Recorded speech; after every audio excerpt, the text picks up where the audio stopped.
Hello and good evening to everyone. We are here at the Romanian Cultural Institute, courtesy of Magda Stroye, and we are very happy to have a special guest tonight with us. His name is Brian Newbould. He is Emeritus Professor of Music of the University of Hull in England. He's internationally known for his completion of Schubert's unfinished symphonies and other works. And he's been a prolific writer, and as well he's a composer, a conductor and pianist, and has lectured extensively throughout the world. We were very thrilled in this time of lockdown with our Schubert String Trio to come across his completion of B flat major, D 472, Schubert Trio, which was known as the small one, or among us string players. It was just one movement. And to our great surprise, it was a complete piece used from fragments of the, upcoming 38 or 39 movement, bars of the second movement, and the rest, which was music for piano, which was also from the time when Schubert wrote the trio that, Professor Newbould found and used to complete this trio. So yes, here we are with Professor Newbould. Thank you for joining us. We would be very, very excited to hear your experience of a lifetime scholar with Schubert. And we would be very curious to have a glimpse in the process of how does one find the fragments and how one manages to access, actually, this is the interesting bit for us, the zeitgeist perhaps of a 19-year-old Schubert, who was already very prolific, who wrote quite a few string quartets, finishing with the E major, right? And he was about to write his B flat Fifth Symphony as well. So how does Professor Brian Newbould access the spirit or the mind of Schubert and bring such an amazing masterpiece to us that feels as if the composer is back to life and kept on writing? Well, shall I begin to answer by telling you that in the first instance, it was not until I was in my 40s that I was a lecturer in a music department at Leeds University. And it was my boss who took me aside one day and said, next year is a big Schubert year. Why don't you look at this symphony number 7, which Schubert left as a sketch, and see if you can do something with it so that our students can perform it in the Schubert year. So that's how it began. And I looked at it and spent some time and thought, should I do this? Should anybody do it? Can I do it? Is there enough material to go on? And I decided yes, and that's how it all began. So I began with symphonies, and then there were other commissions that came along to do the symphony number 10 and then the number 8. And after that, when they went down well, I decided that I'd keep my eye open, and if there were other things which were worth completing, I might try them. So after that, the next 40 years were spent on and off finishing other pieces. Yes. How do you do it? Well, I loved Schubert all my life. I know a lot of Schubert, and I knew a lot of Schubert at that time. And I'm a bit of a composer myself, but I'm not too much of a composer. I have asked composers, why don't you do this sort of thing? And they would say, I can't because I could not write in a style other than my own. I didn't have much of a style as a composer. So I was quite happy to adopt a style, or try to. Sure. I find it very, very, very interesting that, as you said, well, you had to adapt, and you didn't feel like you had to make a sacrifice to go into Schubert's style. But it's just sometimes frightfully, astonishingly sounding so much like the young Schubert that would be so inspired of the genius of Mozart, whom he so much admired. And probably you can call that this year, 1816, was probably the year that he was the most committed writing in Mozart style, wasn't it? Yes. He came back in to his Mozart. early years, yes. So already to sort of write in a style of a composer who's trying to write like a different composer, we found it very endearing and touching, the amount of references you're making to the literature that we string players are so familiar with, for instance, the Mozart string quartets, and how much we've heard from the G major 387 or the dissonant quartet, and how you've used the same sort of paraphrasing that Schubert himself was using. And we thought it was really really wonderful and touching. And I was imagining how much literature there published on Schubert. Like, was the new Otto Deutsch edition ready and available? Like, how did you access so much of his music, and how did you get to know that much Schubert? When I started the sketch of the Seventh Symphony, it was in London. It's at the Royal College of Music in London. And I got hold of that. And if I want to look at other works, that was not difficult. I have access to the complete edition. And the new complete edition of Schubert was there available to me. So I can check up on any work I like. I have many recordings as well, of course. And I carry quite a lot of Schubert in my head, and have done since I was quite young. Oh, wonderful. Ever since I was a teenager and I heard the Unfinished Symphony in B minor. Sure. Right. Which now we can, I guess, when it's performed with your completion, we can no longer call it the Unfinished. The finished Unfinished. Right. Yeah. Were you working with ever with the handwriting of Schubert? Were you accessing facsimiles or manuscripts? Yes. Oh, yes. I always went and looked at the original sketch. A lot of them are in Vienna, so I was often there doing it. Or a facsimile.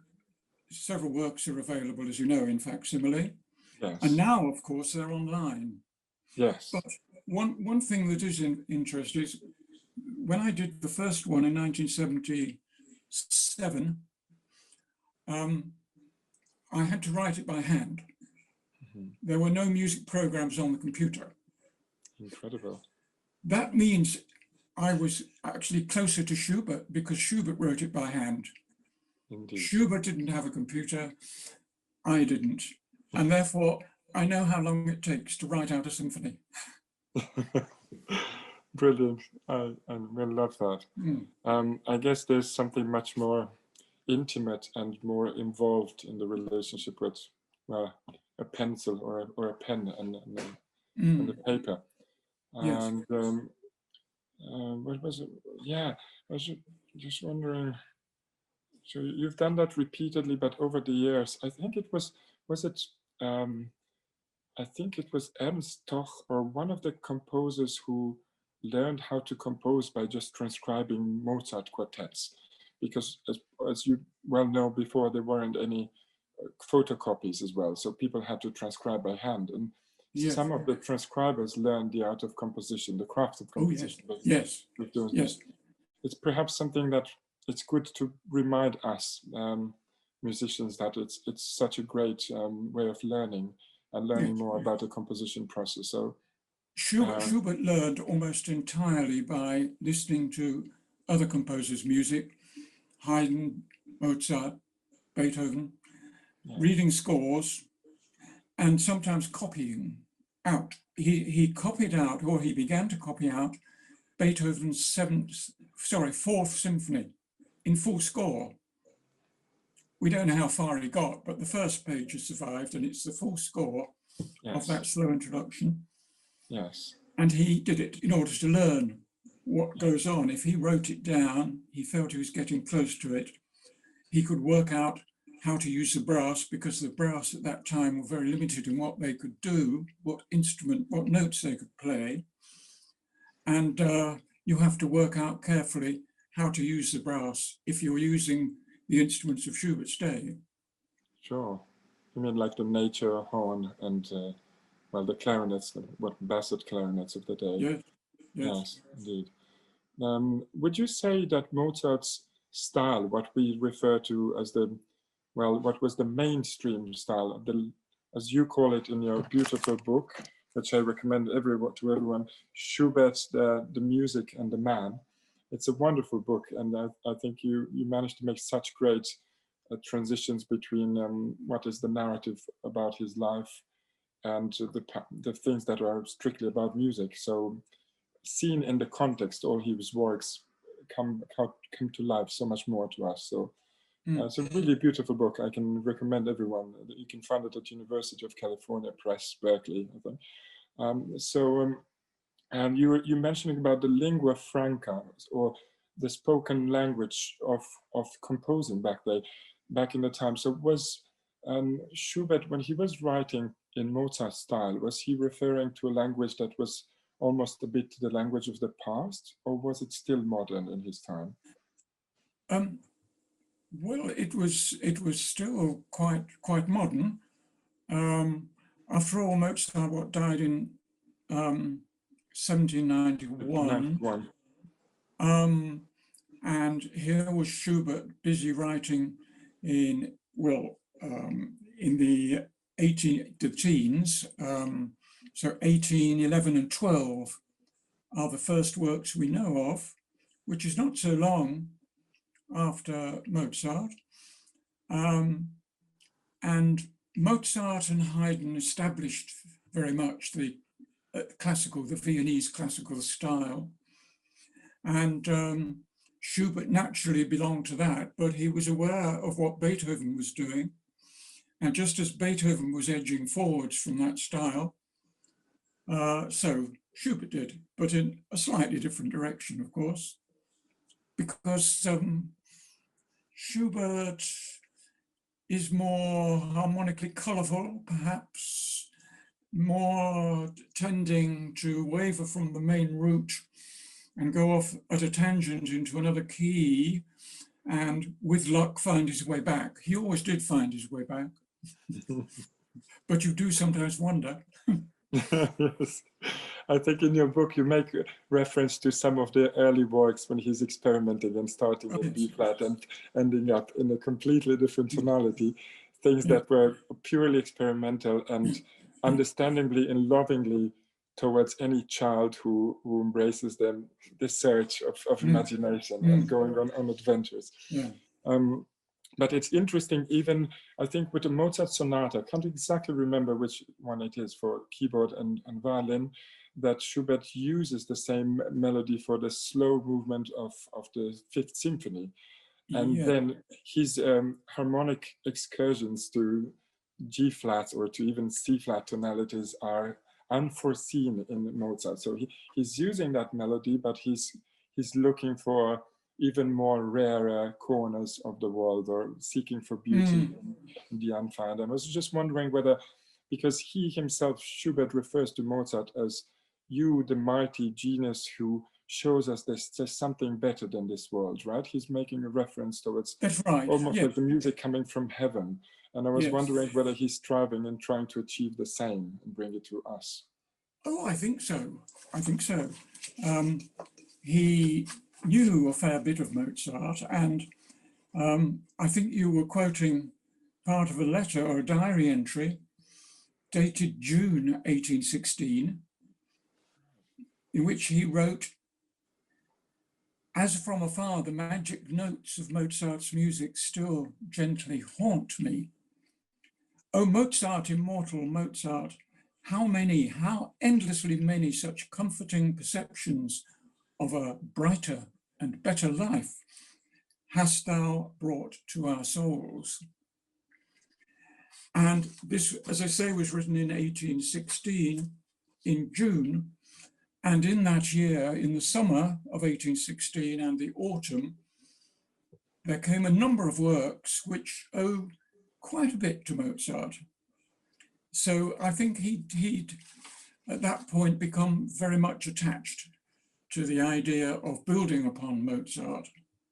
Right. So there, if I may ask you for the music example, Of course. can we look at this? Sure. It is and should be on in a second. And now here we go. Now at the top there is the melody of the slow movement of Mozart's clarinet concerto. And I hope you can hear this. I'm going to play just those 4 bars. Here they come.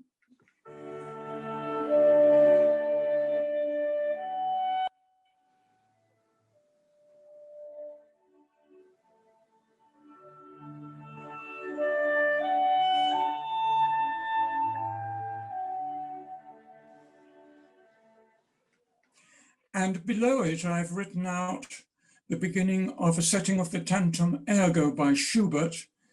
Note that this dates from 1816, the year I'm talking about. And I have written it here in the same key as the Mozart, but of course it's in a different key, and here it is.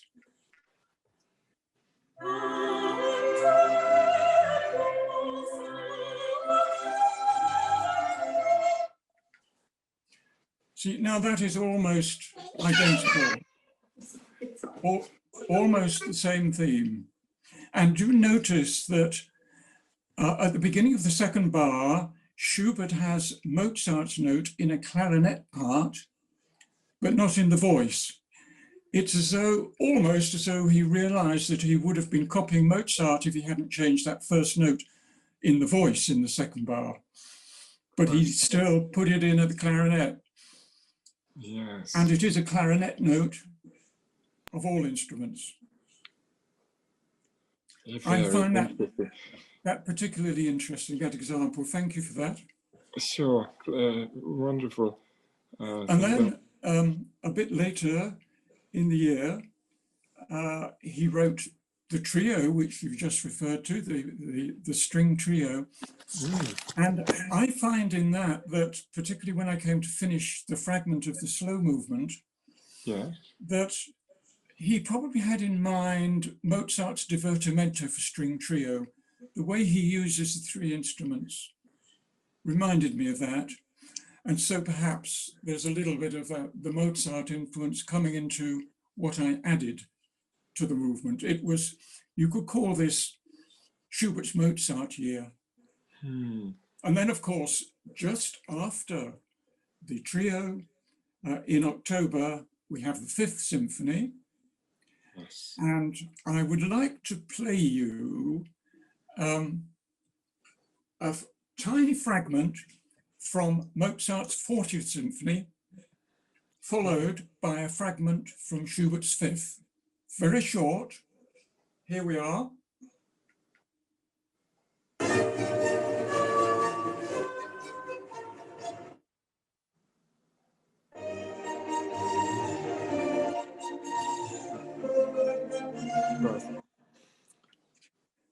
That's quite interesting, isn't it? It is. And if a few bars later in Mozart,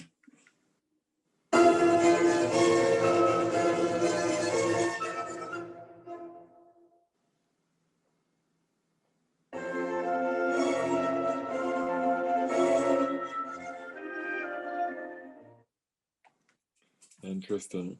The same. So there's a great deal of Mozart in that symphony. Yes. It's all over it, and in the minuet and trio in particular, where Schubert, in his B-flat symphony, chooses G minor, the key of Mozart's 40th, for his minuet. Yes. Mm. That's wonderful. We now know for certain that was not hazardous. It was not fortuitous, and I think he's paying a direct homage. Not long after. Thank you for the wonderful examples and the great synchronizing of the fragment. It's very, very revealing, and it's amazing what music of a genius in the mind of another genius, how it doesn't diminish or doesn't decay. It's understood at its essence, but presented in its own individual, unique way.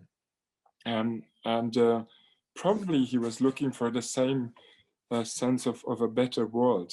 As we all know, Schubert's destiny in the material world was not the most well, what people would call materially successful, or wasn't that lucrative. But often people refer to him as a victim of that circumstance, and I prefer to believe of him, and some of my other colleagues do as well, as someone who was that wise that early to understand that the poetry, or this nectar of gods coming from the music, it's quite sufficient, and the rest is just a waste of time, and the small talk to the sponsors that he might have had to seduce in order to have a more, well, voluptuous or luxurious life was not anything he would have traded for the food of the soul coming directly from the poetry. I think you're right, yes, yes. Yeah.